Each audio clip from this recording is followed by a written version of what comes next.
Buenas noches, bienvenidos todos y todas una vez más a este programa Derecho y Sociedad.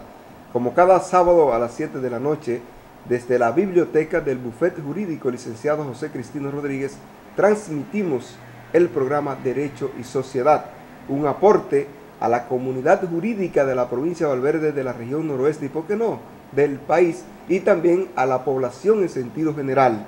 De verdad que para nosotros es un grato placer reencontrarnos con ustedes, como ya es una costumbre cada sábado a las 7 de la noche, por aquí, por UniTV Canal 10, Teleesperanza Canal 33, Canal 28 para toda la región noroeste, y para los que están fuera del pueblo de Valverde, de la región noroeste, en el país y en el mundo, en la dirección electrónica www.universalcable.com.do. Buenas noches formalmente y buenas noches, profesor José Cristino Rodríguez. Buenas noches, licenciado Nacio Márquez, colega, amigo, hermano, nuestro director técnico, para que todos aquellos que se han acostumbrado a estar con nosotros esta hora, pues puedan disfrutar del contenido del mismo. Agradecer, profesor, a todas esas personas que cada semana, cuando nos encontramos en las calles, en el Palacio de Justicia, en los diferentes escenarios, nos agradecen, resaltan los aportes que hacemos a través de este programa. Sí, así es, Ignacio, me solidarizo con el agradecimiento que usted emite a esa persona, amigo, profesores nuestros, que nos llenan de orgullo de cómo califican este programa y cómo se sientan y nos dedican el tiempo a vernos, a escucharnos, y decirle que solamente le pedimos a ellos paciencia para escucharnos, a Dios que nos dé fuerza de voluntad, salud y un mínimo de sabiduría para seguir compartiendo con ustedes estos conocimientos, estos razonamientos, que son apenas ideas que tiramos para que el interesado pueda seguir profundizándola por un problema de limitación en el tiempo. Así es, y dándole el uso que entiendan pertinente. Hoy, profesor, como cada sábado, tenemos un tema muy interesante. Precisamente en honor a eso de interesante, vamos a hablar de los intereses, de los diferentes tipos de intereses, sí, pero no intereses amorosos. Intereses pecuniarios. Sí. Vamos a hablar de dinero, de intereses económicos, porque, Ignacio, el fenómeno económico no puede el derecho echarlo a un lado. El derecho y la economía, una auxilia a la otra, es decir, recíprocamente se auxilian. En el campo de la economía, nosotros observamos cómo la moneda, por ejemplo, va perdiendo, y el caso de la República Dominicana, la moneda nuestra, lo que ha ido es perdiendo su valor adquisitivo. Se ha ido devaluando. Salvo algunos tiempos, algunos fenómenos que en la década, bueno, la presente década, estuvo en el 2003, 2004, la moneda perdió drásticamente su poder adquisitivo. Sí, y después fue recuperando lentamente, pero en sentido general. Pero luego fue algo como una curva así. Sí, volvió y estaba a unos niveles que... Exactamente, que en sentido general, salvo esa curva que usted le dice, salvo eso, en sentido general, la moneda dominicana, lo que observamos es que de una manera acelerada o lenta, pero la tendencia siempre ha sido a perder valor adquisitivo. Vamos a hablar de cierta inestabilidad. A diferencia, por ejemplo, de la moneda del dólar, el dólar norteamericano, que es una moneda, y del euro, que son monedas fuertes, sí, por el hecho de venir de países desarrollados. Nosotros estamos en un país del Caribe, del llamado tercer mundo, donde tenemos muchísimos problemas económicos, sociales, políticos, y que influyen a esa inestabilidad de nuestra moneda. Y eso es importante, hablar sobre esos temas económicos que repercuten de manera directa con la población. Y el dinero, Ignacio, en una economía de mercado, en una economía liberal, en una economía capitalista, el dinero es una mercancía de mercado. Y tenemos que entenderlo así. Porque así como usted va y renta un vehículo para dar un paseo a cualquier rencar, usted renta un yate, usted renta una lavadora, hay gente que va y renta una lavadora para el servicio. Asimismo, va y compra otros bienes. Así también, usted va y toma dinero prestado para pagarlo con un costo por el uso de ese dinero, ese llamado costo financiero. De manera que dinero, de la óptica de los economistas, es una mercancía del mercado. Igual que cualquier otra mercancía. Que se compra, que se vende, que se renta. Exactamente. Hay que pagar por el uso de esa mercancía, claro, como se paga por el uso de otro bien cualquiera. Si yo tengo un problema ahora mismo y yo requiero 10,000 pesos para solucionar ese problema y no lo tengo, no lo tengo disponible, ¿qué tengo que hacer? Buscar un préstamo por ahí y pagar por ese préstamo. El uso de ese dinero, tengo que devolver, no es suyo. Tengo que devolver los 10,000 pesos que tomé más el uso que le doy. ¿Cuál es la diferencia con cuando usted quiere darle un paseo a su familia por el país y no tiene un vehículo? Y usted dice, déjame andar a rentar, que es donde hay vehículo, y rentar un vehículo. Pago por el uso del vehículo. Y tengo que devolver el vehículo. Exactamente. Entonces, es lo mismo que ir a un banco, por ejemplo, o a una persona que tiene dinero, a buscar dinero rentado, porque yo no lo tengo para satisfacer necesidades que presento o mi familia, y entonces tengo que devolver el dinero, igual que devolver el vehículo, pero tengo que pagar por el uso de ese dinero, también como pagué por el uso del vehículo. De manera que, vista esa comparación, Ignacio, el dinero, no hay duda que, tal como dicen los economistas, es una mercancía en el mercado, en un mercado libre, en un mercado capitalista. Incluso sujeta a las fluctuaciones del mercado. Porque des en cuenta, por ejemplo, que los bancos prestan a determinadas tasas de interés. Tasas que a veces suben, a veces bajan, dependiendo de situaciones que se dan precisamente con respecto a la moneda internacional sobre todo. ¿Cuánto paga Noé Medrano, que se propone dar un paseo por el sur y el sur profundo del país con su familia próximamente, pero que dice que va a rentar un vehículo para esos fines? ¿Cuánto va a pagar por ese vehículo? Vamos a decir que va a pagar 20,000 pesos. Lo que acuerde con el dueño de la rentada. Lo que acuerde, exacto. Y la una tal vez se lo alquilan más barato, y la otra tal vez tienen un precio más caro. ¿Cuánto cuesta el uso de 1,000,000 de pesos por 10 años? Lo que acuerde el dueño del dinero, banco o persona física, con el que lo necesita. Sí, porque es un negocio. Es un negocio igual. Yo necesito 1,000,000 de pesos. ¿Por cuánto tú me lo prestas? No, yo te lo presto a un 2%. Espérate, déjame ir donde aquel. Yo te lo voy a dar a 1.5%. Pues es un negocio. Es un negocio libre. Ahora bien, Ignacio, el tema de la renta que se paga por el uso del vehículo, en el uso del dinero se llama tasa de interés. Sí. Tasa de interés. Y a ello es a lo que nos vamos a referir en el programa. Creo que ese preámbulo de comparar es simplemente para dejarla a usted. Para forma de ilustrar a la gente de que entienda. Que vea y asuma que el dinero es una mercancía igual que cualquier otra. Y que si usted no lo tiene para usarlo, tiene que pagar por su uso. Y que cuando usted asume la responsabilidad de tomar a modo de préstamo una cantidad X de dinero, que usted sepa que usted tiene esa responsabilidad, que usted tiene que pagarlo con los respectivos intereses. Ahora bien, Ignacio, sí, para fijar los intereses, así como usted dijo que fue allí, le dijeron que esto, que fue allá, le dijeron que tanto, para fijar los intereses, ¿cuál ha sido el comportamiento normativo, histórico y evolutivo de nuestra sociedad dominicana? Bueno, las convenciones, o sea, ponerse de acuerdo para fijar el interés, o usted se refiere al principio, cuando existía el delito de usura. Bueno, si pensamos en antes del delito de la aparición de este ilícito penal llamado la usura. Que tenemos que explicar. Sí. Antes de eso, por lo menos, no tenemos conocimiento que existiera una regulación, que las partes tuvieran atada a una regulación para fijar la tasa de interés a pagar.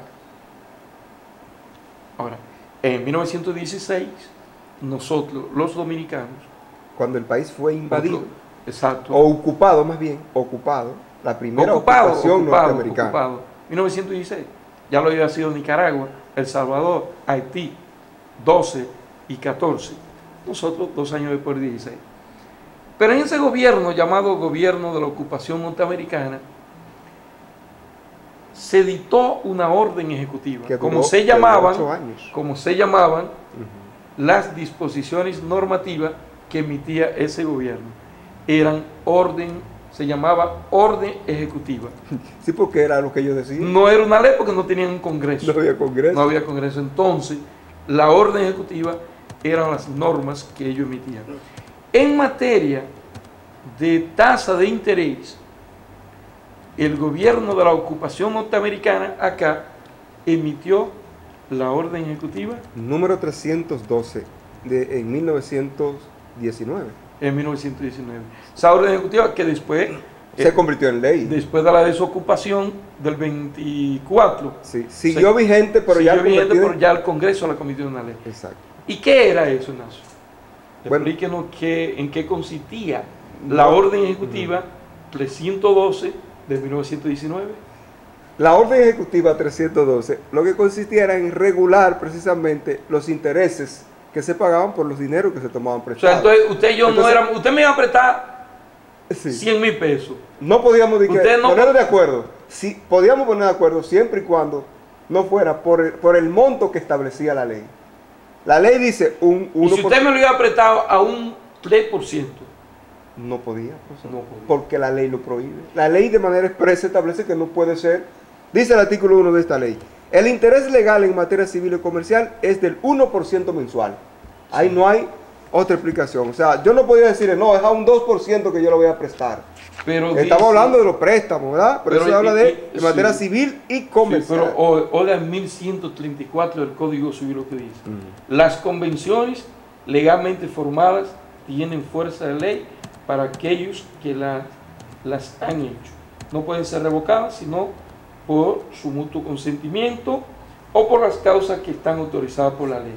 Y el artículo 6 del mismo Código Civil establece que las leyes que interesan al orden público y a las buenas costumbres no pueden ser derogadas por convenciones particulares. Ahí tenemos 3 normativas encontradas. El artículo, y cuyos textos chocan entre sí. El artículo 1 y 2. Sí. O el 1, que establece, abriendo la ley, la orden ejecutiva 512, que establece el interés legal en materia civil y comercial. O sea, los préstamos, como me estaba hablando. Y el despacho de mercancía a crédito, que también aplica. Entonces, el artículo 1134, del Código Civil, que dice que las partes son libres para convención.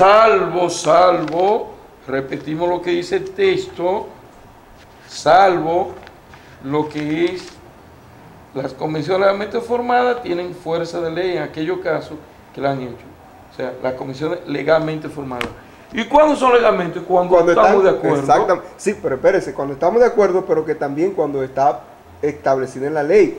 Nosotros, aún poniéndonos de acuerdo para establecer un interés, no podíamos, en ese momento, establecer un interés que fuera por encima del establecido en la ley. Legalmente formado. Bueno, pero es la ley la que dice que es un 1%. Aún usted y yo nos pusiéramos de acuerdo para que fuera un 8%. Si había un problema ya estaba contenido en la ley.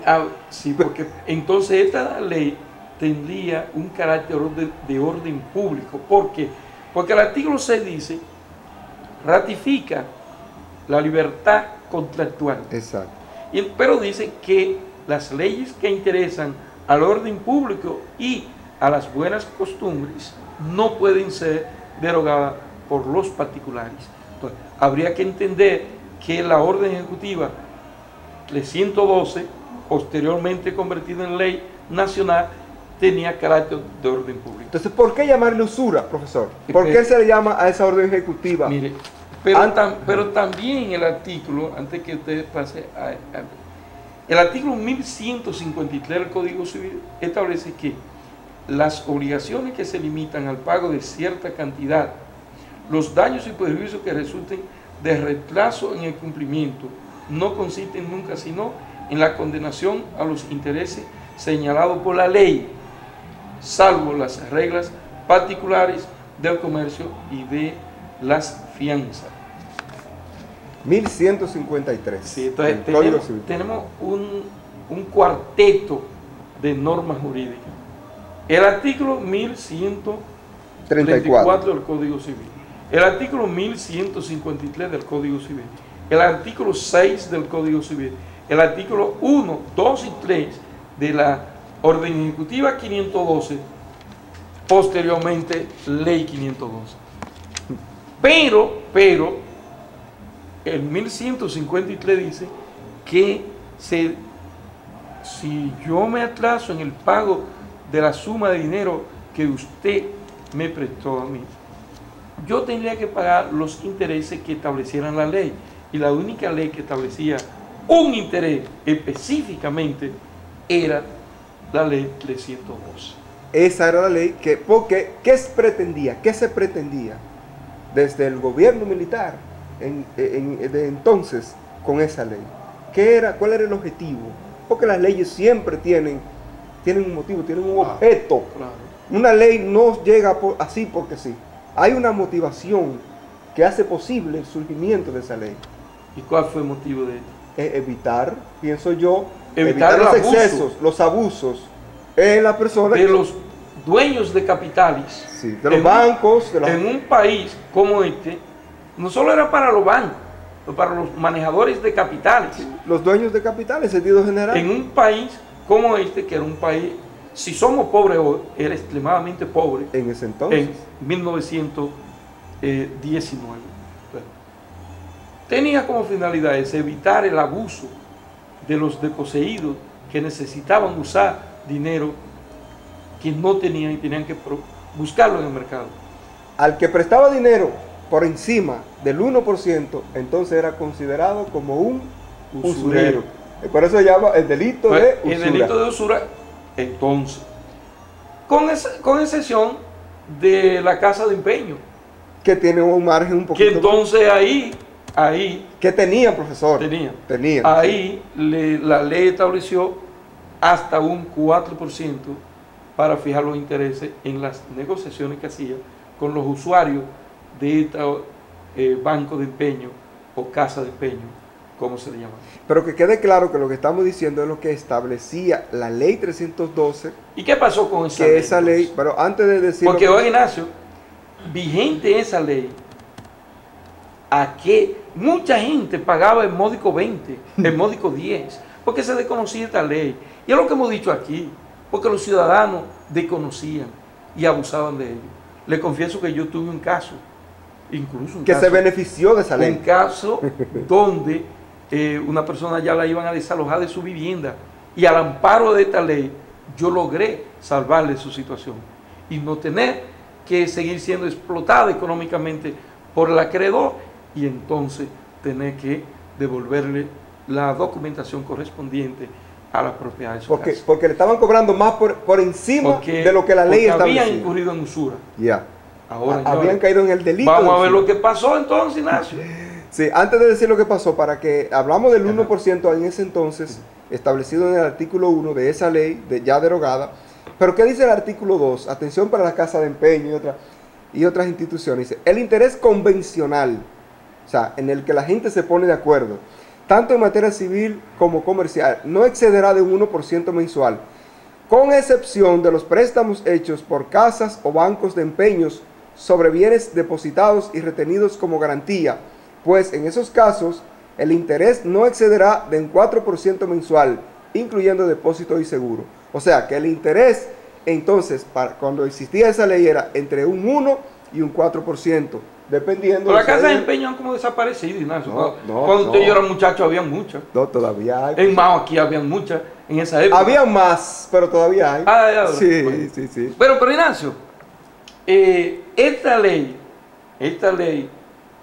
183-02. Entiéndase del año 2002. O lo mismo, ley 183 que instituye el Código Monetario y Financiero de la República Dominicana del año 2002. Que habrá que hablar de la historia de cómo salió esta ley después de tener como 15 años durmiendo en el Congreso. Hubo que sacarla rápido del Congreso y fue modificada, antes incluso de entrar en vigencia, fue modificada de una vez. Entonces, esta ley, todo lo que hemos hablado hasta ahora, Ignacio, queda abandonado al campo de la historia. Ya.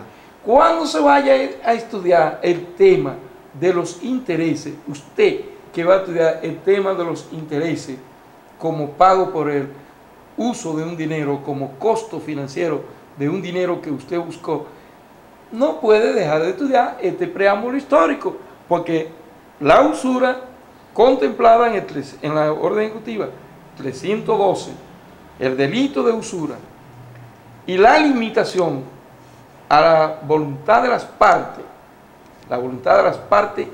limitada a establecer en su contratación civil y comercial un interés no más del 1%, ya eso es página de la historia. Ya, eso es bien, asunto del pasado. Ahora bien, 2002 entra en vigencia esta ley, Código Monetario y Financiero, la ley 183-02. Y en su artículo 91 derogó íntegramente la ley 312, otrora orden ejecutiva 312 de 1919. Y en su artículo 24, vamos a leérselo, para que ustedes vean en materia de intereses, mucha gente que hoy habla por ahí.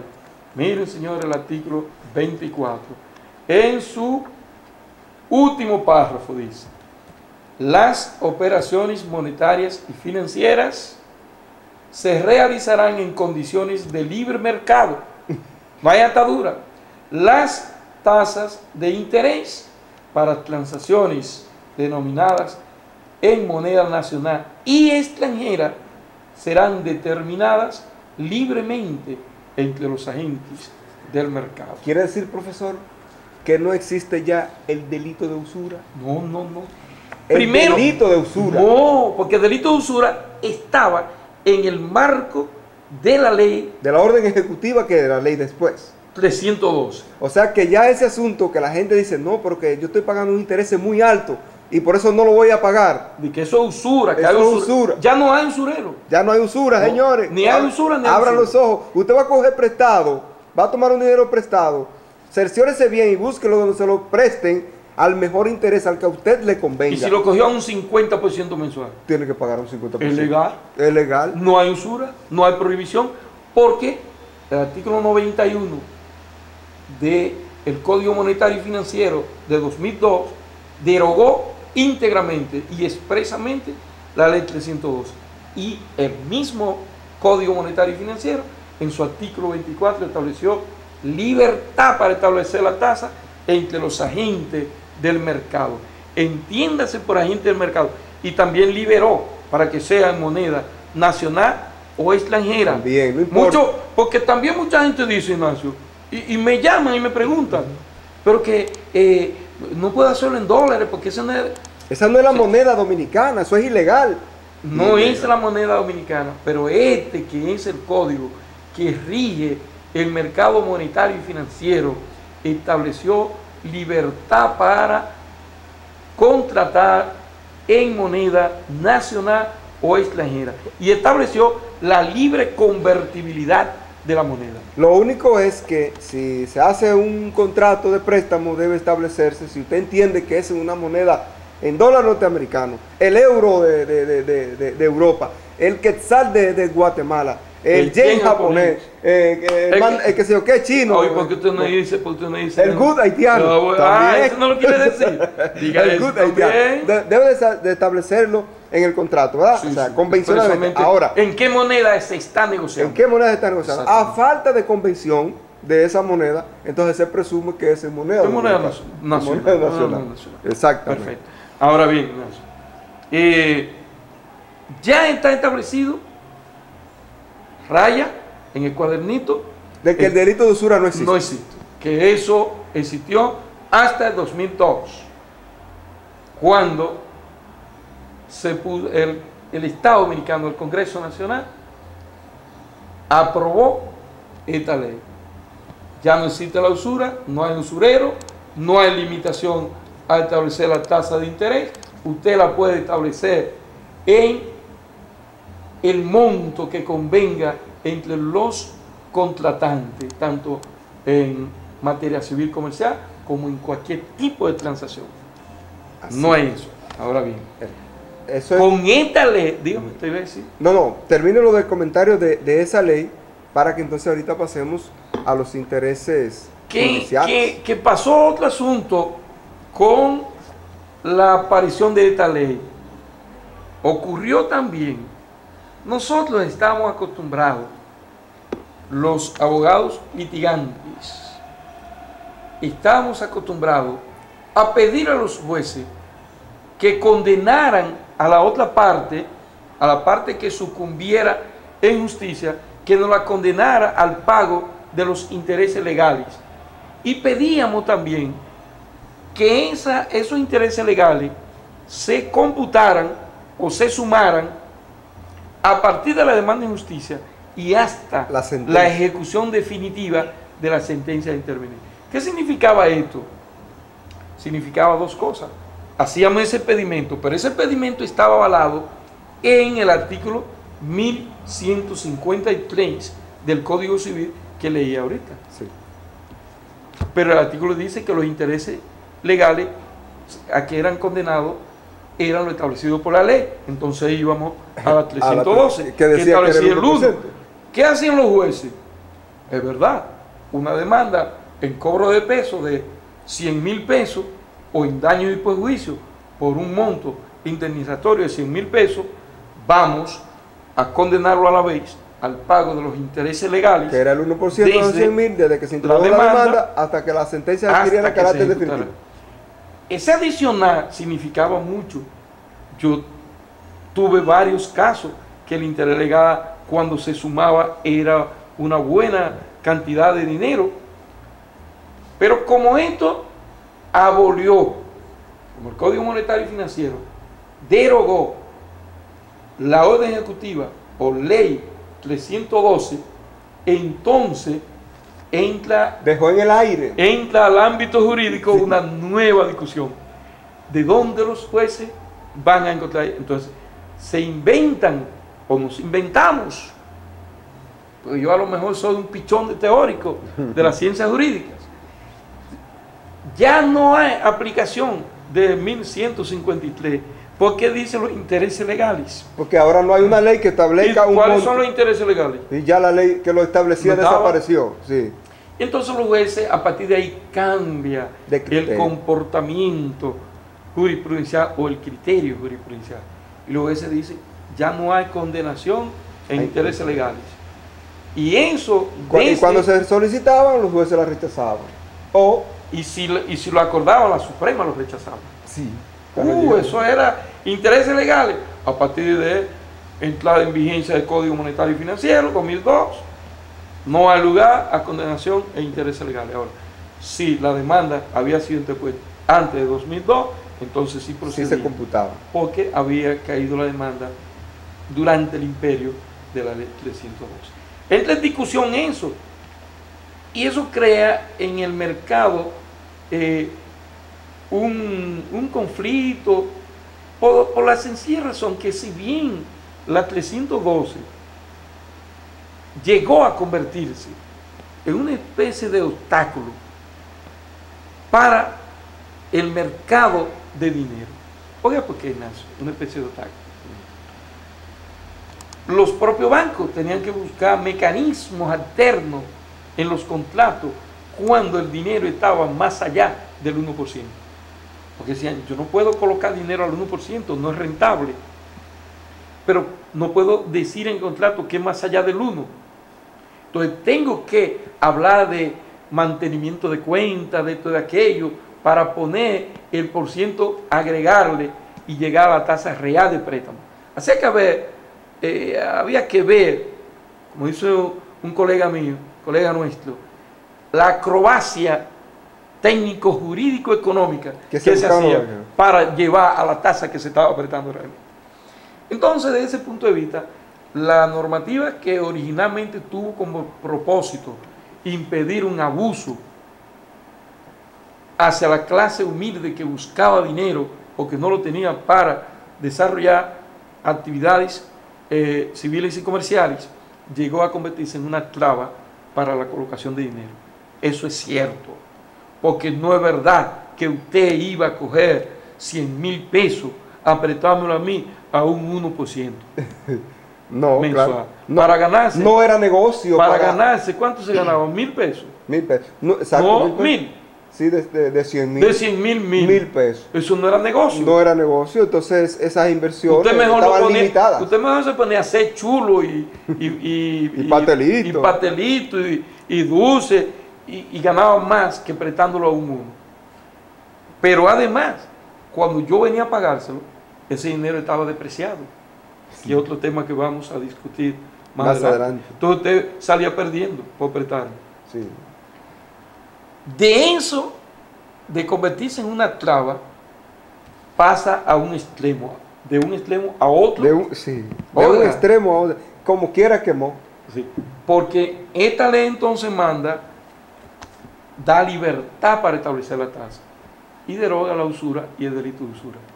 Pero y le quita el límite que le tenía impuesto. Ahora la tasa muchas veces es abusiva hasta por las entidades de intermediación financiera, léase los bancos, porque ahora hay tasas como son las tasas sobre los préstamos o financiamiento de la tarjeta de crédito que son abusivos.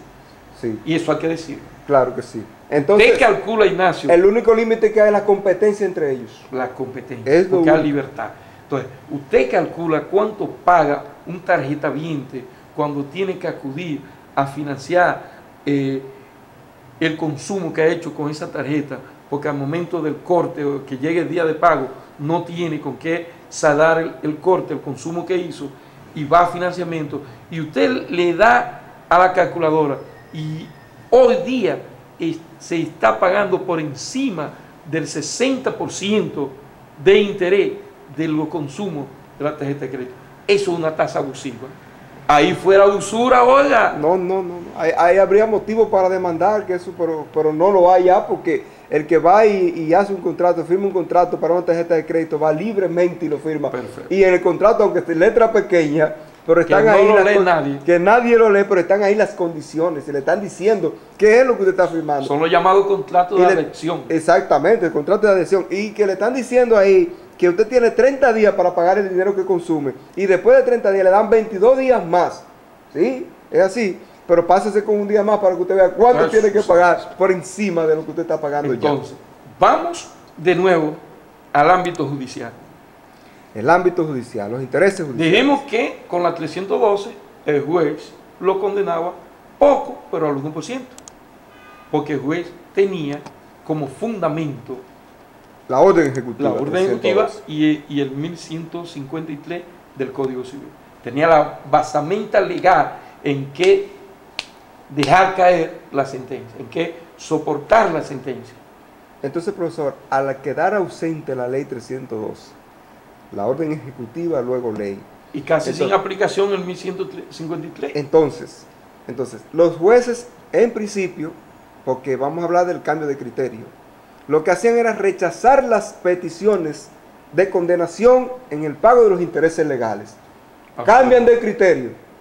¿Bajo qué predicamentos? Fíjense. Pero cambian de criterio ahora. Reciente. 10 años después. Sí. 2012. 2012. 10 años después de entrada a la ley, sí, después de entrada en vigencia. Después que los jueces condenaban al 1% sobre la suma, calculado ese 1, sobre la suma de que se condenaba al demandado. Hasta el año 2002. Fuera en virtud de un contrato o de un asunto cuasi contractual, delitual o cuasi delitual, cualquier fuera el escenario jurídico, condenaban al 1%. Eso era invariable, solo había que pedirlo, porque los jueces no era un asunto de orden público para fallarlo sin pedirlo. Exacto. Tenía usted que solicitárselo en sus conclusiones y entonces el juez se lo acordaba. De eso pasar a 0%. Es en 2002. 10 años después. Sí. 2012. Después que la Suprema, Ignacio, usted revisa los boletines judiciales 2002, 2012, todas las sentencias de la Suprema Corte de Justicia que tuvieran que ver con la condenación al pago de intereses judiciales, de intereses legales, y usted vea rechazado, anulada la sentencia. 10 años en eso. Los abogados, yo particularmente me quejaba mucho. Sí. ¿Por qué? Porque yo decía, pero caramba, es que no es posible. Es que hay un... Y era un sufrimiento por partida doble. Por partida doble un sufrimiento. Primero porque les rechazaban la condenación al pago de los intereses legales. Y por otro porque al fin y al cabo era la misma suma que empezó en principio. O sea, aún la moneda estaba devaluada, no se le reconocía nada, era el mismo monto que se le condenaba a pagar, eliminándole totalmente los intereses legales y dejando la moneda en el estado primitivo en que se hizo el negocio jurídico. Ese es el gran punto que usted acaba de plantear, Ignacio.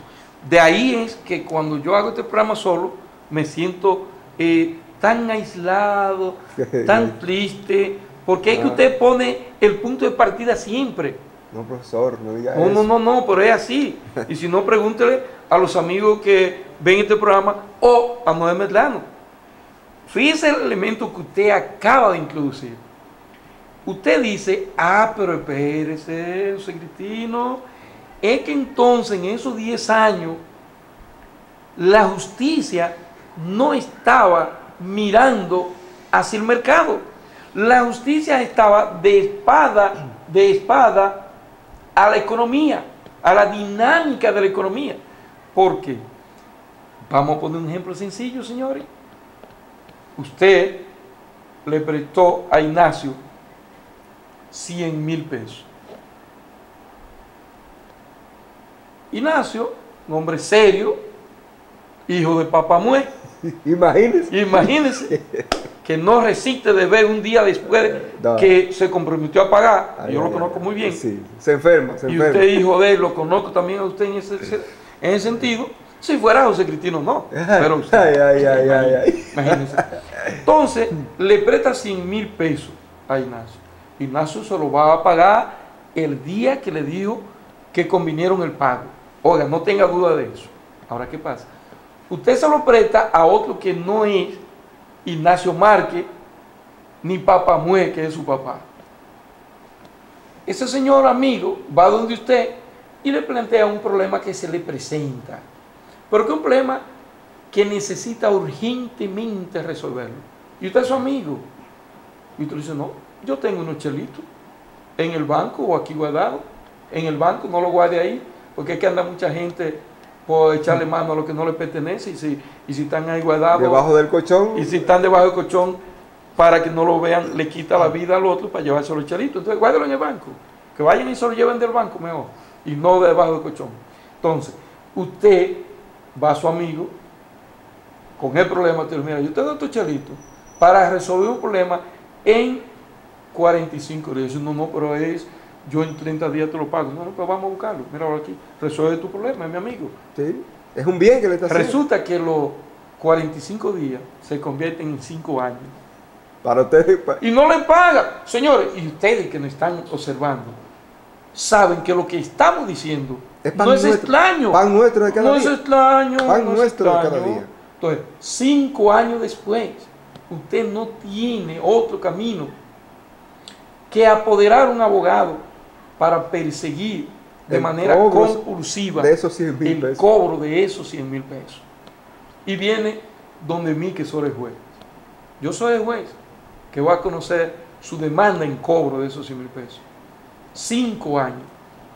¿Y cómo es posible que yo, juez, no pueda pensar en que en el mercado hace 5 años que el cemento, que la varilla, los combustibles, los alimentos, los plátanos, la leche, la energía eléctrica, que la viene subiendo a cada rato, el costo de la vida en sentido general no era lo que es hoy? Que la inflación acumulada en esos 5 años anda por un número de un 10% acumulado. Entonces, ¿cómo es posible que yo no entienda que esos 100.000 pesos que usted le prestó a ese señor amigo para resolver un gran problema que tenía a 30 días y hace 5 años, cómo es posible que yo, juez, no entienda que ya si él hoy le devuelve esos 100.000 pesos, usted va al mercado y ellos, los bienes y servicios que va a adquirir, el poder adquisitivo de él, se ha reducido por lo menos en un 10%. Por lo menos. Es un 10%. Conservadoramente. Muy conservador. Pero juez, mire el mercado. De por Dios. Honorable, benemérito juez, vea el mercado. Entonces, compare.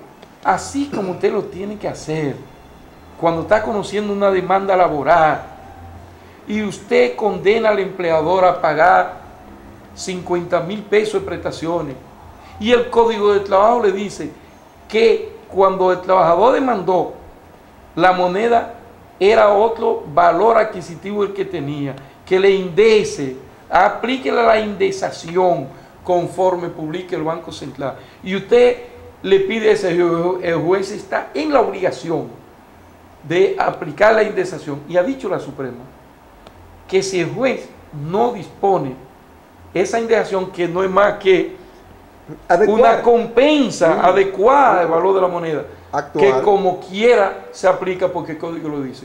Como acá no tenemos una ley que lo diga en las contrataciones civiles y comerciales y en las demás condenaciones al pago de suma de dinero, pero juez, usted no puede ser indiferente a la dinámica de la economía. Usted tiene que compensarme lo que esos 100.000 pesos en 5 años han perdido su valor adquisitivo. Compénsemelo para yo, que voy a cobrar por lo menos el valor de los 100.000 pesos hace 5 años. ¿Y cómo es posible que el juez lo condene y se haya pasado 10 años, incluyendo a la Suprema Corte de Justicia, diciendo que no, a los mismos 100.000 pesos, diciendo que no había lugar a los intereses compensatorios, indemnizatorios, legales, judiciales, como usted le quiera llamar, moratorio, como le quiera llamar, sino que usted tiene derecho a los 100.000 pesos hoy devaluados? Eso no es justicia. Eso es un juez cerrado en 4 paredes, que allá afuera él no sabe de la puerta de su despacho, de la sala de audiencia para allá, cuánto vale un plátano hoy y cuánto valía ese plátano hace 5 años. Eso es no tener un sentido de la economía de mercado. Eso es no tener un sentido de lo que son los procesos inflacionarios. Eso es no tener un sentido de lo que es administrar justicia. Y yo pienso, profesor, que eso que usted dice es lo que se vivía. Era lo que se vivía hasta el año 2012, cuando en la Suprema Corte de Justicia se emitió una sentencia que entonces, a partir de ahí, el vacío que había dejado la desaparición de la ley de usura con el surgimiento de la ley 183-02, o sea, el Código Monetario y Financiero, entonces los jueces entendieron, y así lo dicen, y así lo admiten, con esa sentencia de la cual vamos a hablar ahora, que dice: esta sala civil y comercial, a partir de este fallo, estamos hablando del 19 de septiembre del año 2012, hace apenas 2 años, se inclina por reconocer a los jueces del fondo la facultad de fijar intereses judiciales a título de indemnización compensatoria en materia de responsabilidad civil, línea jurisprudencial, cambio de criterio, condiciones para su procedencia.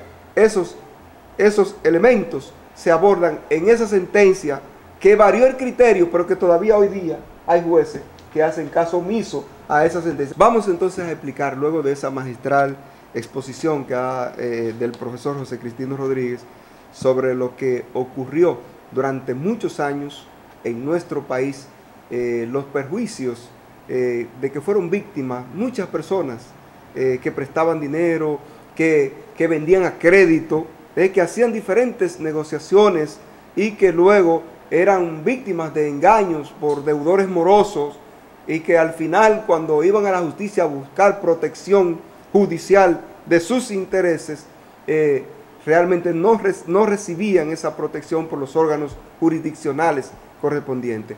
La Suprema Corte de Justicia en el 2012 varió ese criterio, le dio facultad a los jueces para imponer intereses legales. Me imagino, claro está, que a petición de parte, ¿no? Hay que solicitarlo, pero variaron el criterio. Vamos a ver qué fue en qué consistía, o en qué consiste esa sentencia que sirve para variar ese criterio jurisprudencial, profesor.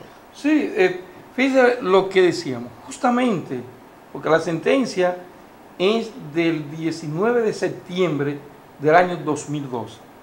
Y esta ley es de diciembre de 2002, casi rayando los 10 años.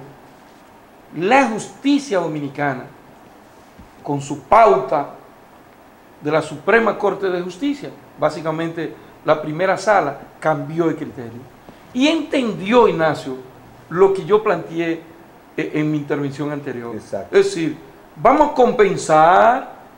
La Suprema Corte de Justicia en esa sentencia estableció lo que los estudiosos del derecho llaman jurisprudencia de principio.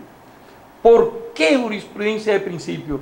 Esa sentencia del 19 de septiembre de 2012, primera sala de la Suprema Corte de Justicia. Búsquela ahí, colega abogado, y vamos a pedirle a los jueces, ojalá sea contra cliente nuestro, que compensen, que aplique la indexación al acreedor cuyo dinero se ha devaluado, señores. Esa sentencia es de principio. Porque, ¿qué es una sentencia de principio?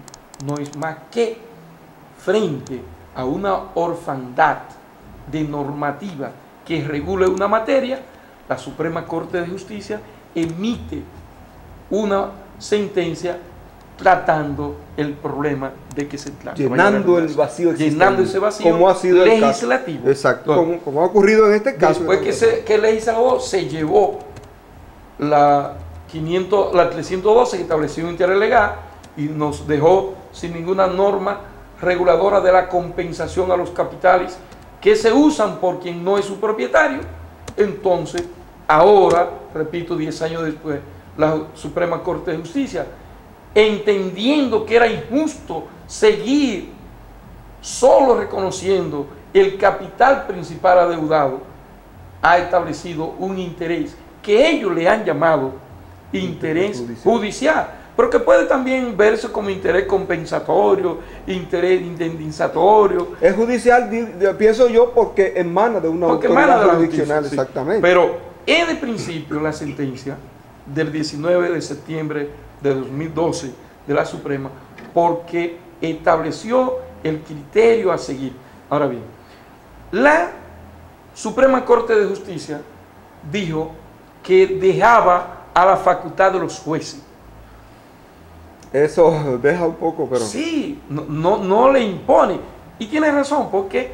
Porque la jurisprudencia no es más que una fuente de interpretación del derecho. no es una fuente de cumplimiento obligatorio, aunque lo haya dicho la Suprema Corte de Justicia. Y también hay que decir eso, porque para que no piensen, nosotros somos partidarios del interés compensatorio, porque hay que compensar, porque hay que administrar justicia pensando también en la dinámica de la economía y en la pérdida de valor adquisitivo del dinero. Entonces, después de esa sentencia, Ignacio, yo tengo aquí 4 sentencias de la Suprema Corte de Justicia. ¿Orientada en la misma dirección? Sí, en la misma dirección, pero cogí estas 4 de mayo de 2005. Pero de ahí acá 2014, esa es la dirección jurisprudencial, la línea que manda la Suprema Corte de Justicia para ser aplicado, aunque no con carácter obligatorio, sino facultativo por los jueces, pero para unificar el criterio jurisprudencial, que es uno de los roles de la Suprema Corte de Justicia, conforme al artículo 1 de la Ley sobre el Procedimiento de Casación, es la unificación del criterio jurisprudencial para que a nivel nacional los jueces sigan la trayectoria, la línea trazada por la Suprema Corte de Justicia. ¿Qué ha hecho? Le traje el 3 de 2014. En una fija 1.4% de interés indemnizatorio compensatorio judicial. En otra establece 2% mensual. 2%. Y en otra establece un 1% mensual. ¿Qué pasa? 1.4, 2% y 1%.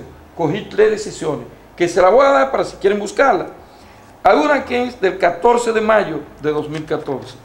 A otra que es del 15 de mayo de 2014. Y otra es del 14 de mayo también de 2014.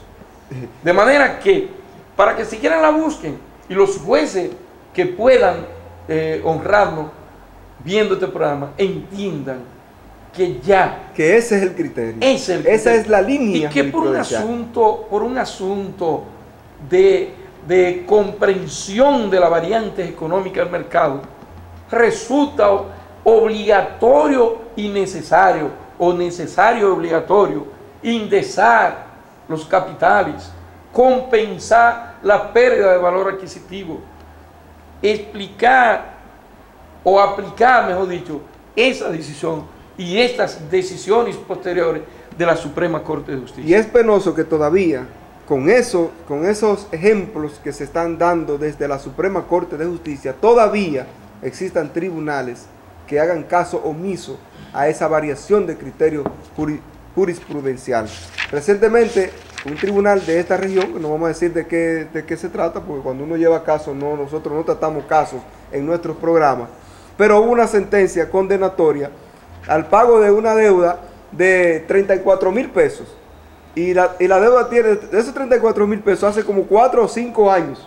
Y la condena fue al pago de 34,000 pesos. Y la solicitud que se le hizo del interés judicial, de que se trata, fundamentando la petición en esa jurisprudencia, simplemente fueron rechazadas. No, pero... Simplemente fueron rechazadas. Aquí en la región, aquí en el tribunal de aquí de nuestro distrito judicial, también, entonces, le dan sentencia a uno que uno no quiere ni ejecutarla. Porque uno dice, bueno, pero si yo te presté 100,000 pesos hace 10 años y ahora voy a cobrar los mismos 100,000 pesos, yo no tengo, y no hay daño y perjuicio, no hay reconocimiento de nada. 100,000 pesos que hoy, 10 años después, son como 20,000 pesos. Sí. Eso es lo que estoy cobrando, magistrado. Entonces, vamos a comprender, vamos a entender que no podemos estar de para la dinámica económica. La seguridad jurídica resulta un principio de igualdad para todos. Yo quería, y vaya la publicidad, a Edinson Alarcón, que escribe mucho sobre esto, honorable magistrado, que escribe mucho en Gaceta Judicial, la revista que siempre hablamos acá. Ahora, en abril de este año, 2014, publicó este libro, Hermenéutica, temas de procedimiento civil y otras materias. Ahí ustedes encuentran un capítulo íntegro dedicado al tema que hemos tratado en este programa. E invitamos a los abogados litigantes para que tanto en sus litis derivadas de asuntos contractuales, los vínculos sobre un contrato, como también la demanda que se fundamentan en asuntos extracontractuales, pero que tenga que ver con responsabilidad civil, pidan y argumenten la condenación en intereses judiciales, llamado interés judicial, compensatorio, o como usted le quiera llamar, pero fundamentado en compensar la pérdida de valor adquisitivo de la moneda. Y citen como ejemplo las gran cantidad de sentencias que está emanando de la Suprema Corte de Justicia para que fundamente sus peticiones. Finalmente, profesor, para despedirnos, señores, a pesar de que no existe el delito de usura, prestamistas, por favor, no se dejen llevar de eso y sean conscientes con sus deudores, por favor. Señores, gracias por su atención.